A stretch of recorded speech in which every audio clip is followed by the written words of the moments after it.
blood, metal, betrayal. When your own family can't protect you in the most dangerous building in sports entertainment, when the lights go out and the shadows come alive, when the very foundation of the bloodline starts to crack beneath your feet, that's when you realize nobody is safe. Not even main event Jey Uso. What you're about to witness changed everything. One brutal attack. One mystery that still haunts the WWE universe. One moment that proves in professional wrestling, your worst enemy might be closer than you think. This isn't just another SmackDown recap. This is the story of how one of the most beloved superstars in WWE history was left broken, bleeding, and abandoned in the darkness, while his cousin, the original tribal chief Roman Reigns, remained completely silent. Until now. Before we dive into this absolute chaos, I need you to do something for me. If you've ever felt that rush when the lights hit and the music drops, if you've ever jumped off your couch when your favorite wrestler kicked out at 2, if wrestling makes you feel something deep in your soul, then you're already part of this family. Hit that subscribe button right now. Become part of the SLAMZONE crew. We break down the biggest moments, the hidden details, the stories behind the stories that other channels miss.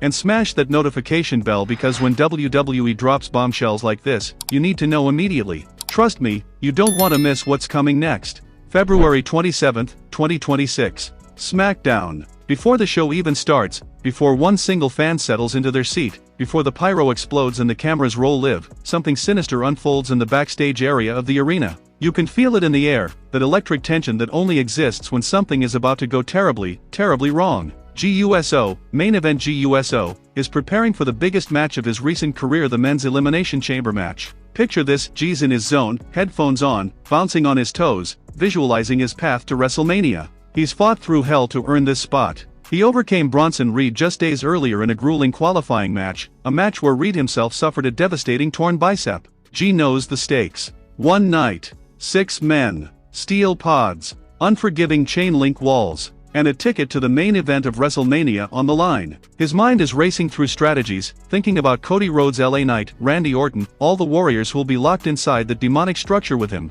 He's mentally preparing for war. But what Jey Uso doesn't know, what he can't know, is that the war is about to come to him first. The camera angles are shaky, the footage grainy, like something out of a horror film. And then it happens. A shadow moves. From the darkness, someone strikes. Not once. Not twice. Multiple vicious blows with heavy objects. A ladder crashes across Jey's back, wooden planks splinter against his ribs, metal crates slam into his skull. The sound echoes through the empty hallway like thunder. Each impact more brutal than the last. Jey tries to fight back, tries to see his attacker, but it's relentless. Merciless. Calculated. This isn't a random mugging. This isn't a spur-of-the-moment attack. Someone planned this. Someone wanted to make absolutely certain that main event Jey Uso would not make it to that Elimination Chamber match. When the assault finally stops, Jey lies motionless, unconscious, buried beneath the debris, ladders, planks, crates scattered around his broken body like a crime scene. Crew members discover him moments later, frantically calling for help,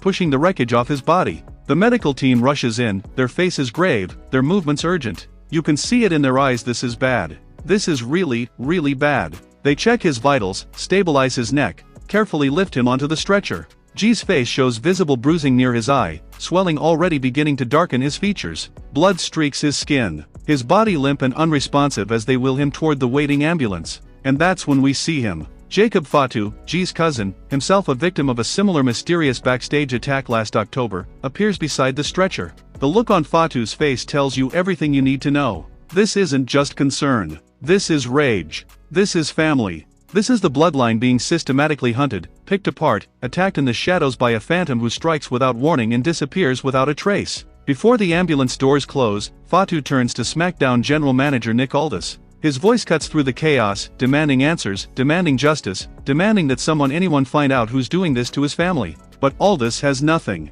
No leads. No suspects. No answers. Just another member of the bloodline loaded into an ambulance, fighting for his chance to compete. The WWE universe is left with nothing but questions. Who attacked Jey Uso? Why target him specifically on the biggest night of his year? Was this personal? Professional? A message sent to the bloodline? Or something even darker, something more calculated than anyone could imagine? With Jey unable to compete, WWE officials scramble to fill his spot. They schedule an emergency match between Logan Paul and Jacob Fatu, with the winner replacing Jey in the Elimination Chamber. Think about that for a second. Fatu, still reeling from watching his cousin attacked just minutes earlier, now has to immediately compete for that same spot. Talk about adding insult to injury. But that's the cruel reality of sports entertainment. The show must go on, even when your family is bleeding. Logan Paul wins the match, securing his place in the Elimination Chamber. And while Paul celebrates his opportunity, Jey Uso sits in a hospital bed, his dreams deferred, his body battered, his mind racing with the same question everyone else is asking: who did this to me? Now here's where the story gets even more complicated, even more emotionally charged. To understand the full weight of this attack, you need to understand the history between Jey Uso and his cousin, Roman Reigns. This isn't just a family connection. This is a relationship forged in fire, broken by betrayal, and rebuilt on the shakiest of foundations. Jey and Roman have battled each other in some of the most personal, most brutal matches in WWE history. Jey once aligned with Roman as his right-hand enforcer when Reigns ruled WWE as the tribal chief. But Roman's abusive behavior, his manipulation, his need for absolute control eventually drove Jey away. The breaking point came when Jey did something nobody thought possible. He pinned Roman Reigns at Money in the Bank, becoming the first person to pin the head of the table in over 3 years. That moment shattered the bloodline. It sparked a civil war within the most dominant faction WWE had ever seen. Jey walked away from Roman, carved out his own path, became his own man. He won the Royal Rumble. He captured championships. He proved he didn't need Roman Reigns to be a star. But family, especially in the bloodline, is complicated. Now, fast forward to just weeks before this attack. At the 2026 Royal Rumble in Riyadh, Saudi Arabia, Roman Reigns makes his dramatic return to WWE. He enters at number 26. And who's already in the ring? Jey Uso. Roman appears to signal for Jey's music to hit again, like a sign of respect, but then bam, he catches Jey off guard with a sudden right hand. The betrayal is instant. The crowd erupts. Jey manages to recover, even drops Roman with a spear that sends shockwaves through the arena. But as Jey tries to eliminate his cousin, Roman reverses the momentum and sends Uso over the top rope, eliminating him from the match. Roman goes on to win the entire Royal Rumble, earning a championship match at WrestleMania.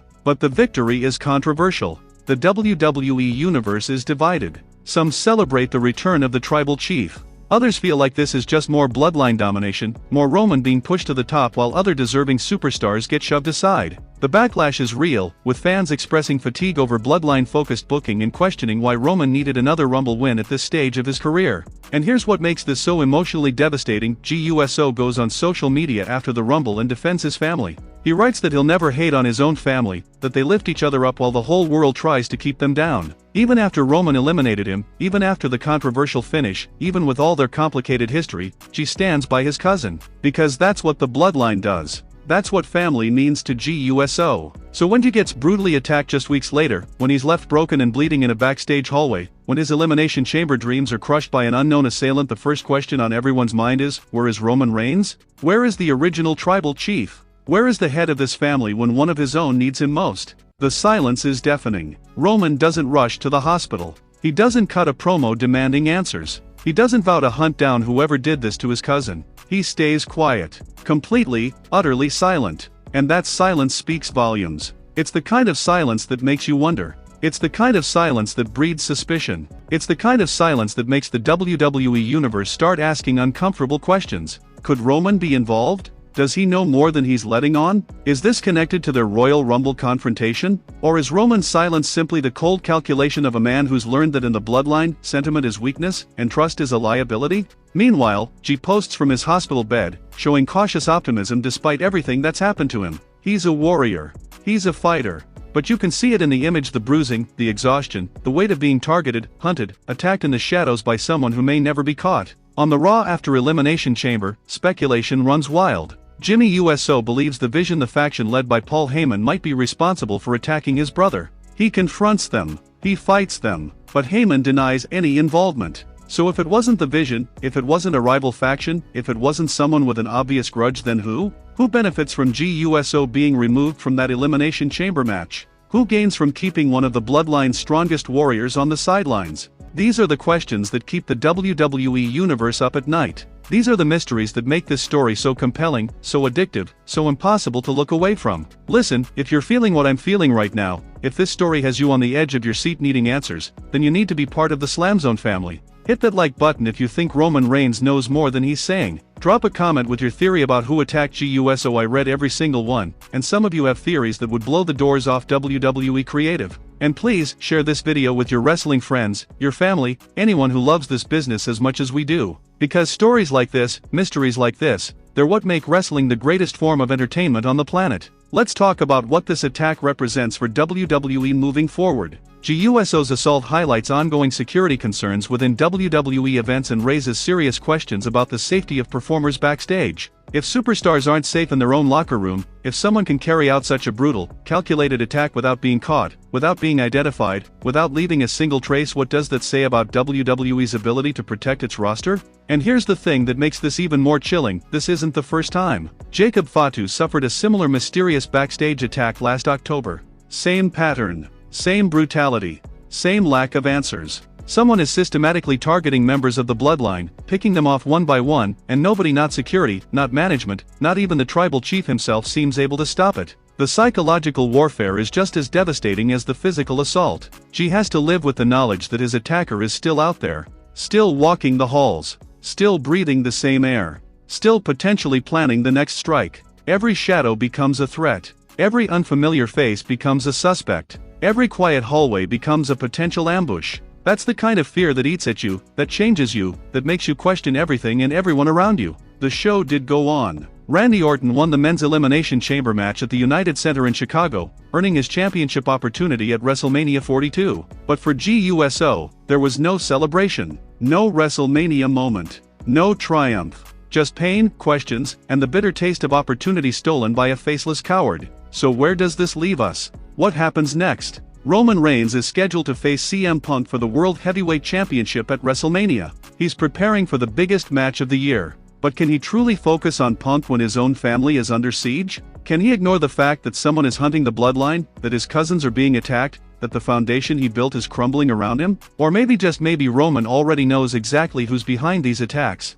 Maybe his silence isn't ignorance. Maybe it's complicity. Maybe the original tribal chief has decided that to keep his throne, to maintain his power, to prove he's still the most dominant force in WWE, he needs to eliminate anyone who might challenge him, even family. Especially family. That's the dark possibility nobody wants to consider. But in the bloodline, where betrayal is as common as bloodshed, where power corrupts absolutely, where the throne matters more than loyalty, anything is possible. Everything is suspect. And nobody is truly safe. The attack on Jey Uso changed the landscape of WWE. It derailed a championship opportunity. It exposed vulnerabilities in WWE security. It reignited family tensions within the bloodline. And most importantly, it left us with a mystery that still hasn't been solved. Who attacked Jey Uso? When will they strike again? And what will Roman Reigns finally say when he breaks his silence? These are the questions that will haunt WWE as we march toward WrestleMania. These are the stories that make you tune in every single week, desperate for answers, craving resolution, needing to know what happens next.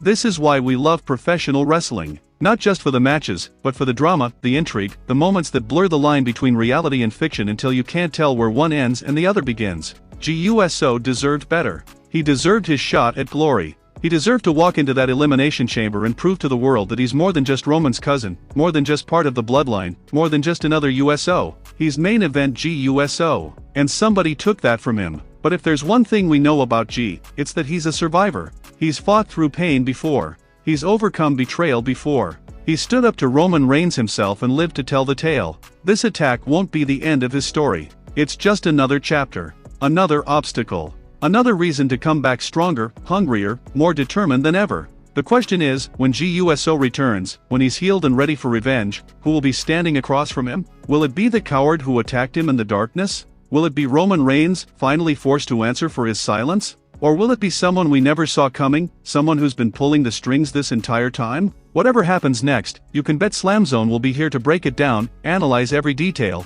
and bring you the most in-depth wrestling commentary. So if you haven't already, subscribe right now. Join the thousands of wrestling fans who trust us to deliver the real stories, the hidden angles, the breakdowns that matter. Hit that notification bell so you never miss a moment. And drop a comment right now with your prediction for what happens when Roman Reigns finally addresses this attack. Because trust me, when he does speak, it's going to shake WWE to its very foundation. This has been SLAMZONE, bringing you the stories that matter, the moments that define legacies, and the mysteries that keep us all coming back for more. The attack on Jey Uso is far from over. The truth is still out there. And when it finally comes to light, the entire WWE landscape will never be the same. Stay locked in, stay ready, and I'll see you in the next breakdown.